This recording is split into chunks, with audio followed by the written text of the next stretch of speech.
impact as advocacy. Impact, this is term from research. Research, this is conducted in universities by professors, full-time researchers. We call them academics. So when academic research goes to or is used by non-academic people other than researchers, so we call it impact of research. For example, how LGS, language, gender, and sexuality. I have already introduced this term. So I'll be using this short term in coming discussion. For example, how LGS research is used by employers, by political leaders, by media, all are non-academics. So that would be impact of your research.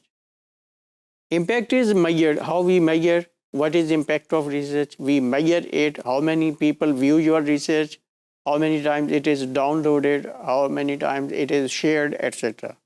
Such things are a measure of your impact. The research that is sponsored by non-academic partner, that can be government, that can be HEC-like institution, so that falls under impact. For example,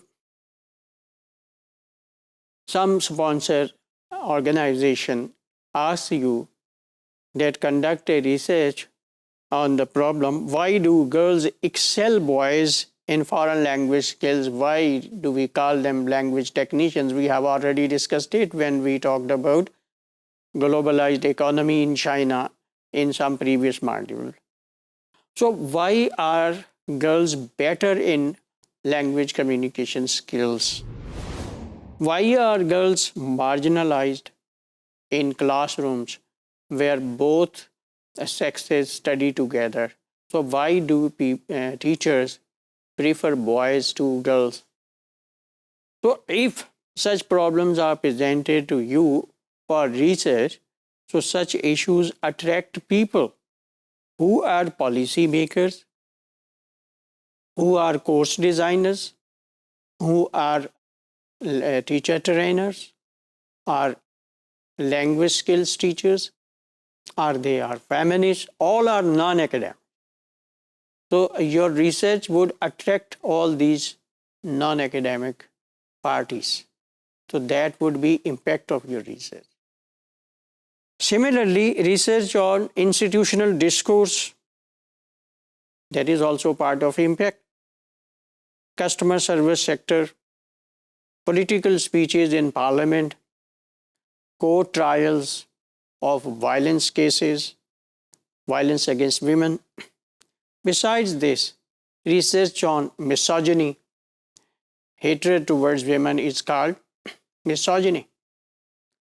So all these are related with some institution, court, hospital, service sector, etc. So if your research has relevance with institutions, so this is also a kind of impact of your research.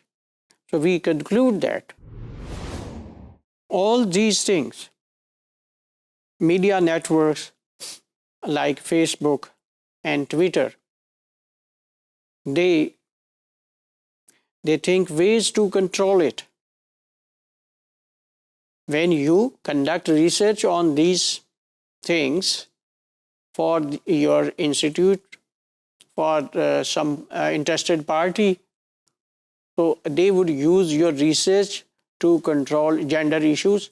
For example, if this issue is related with social media, Facebook, etc., so in light of your findings, they would try to control gender problems. The research also has benefits for those men and women who take part in the research, who are part of the research, who are informants, who provide data or information, who answer questions to the researcher. So it is also beneficial for them. It is beneficial for the sponsor, for the organizations, for those who take part in the research, and also the researcher. So all these benefits are actually part of impact of your research.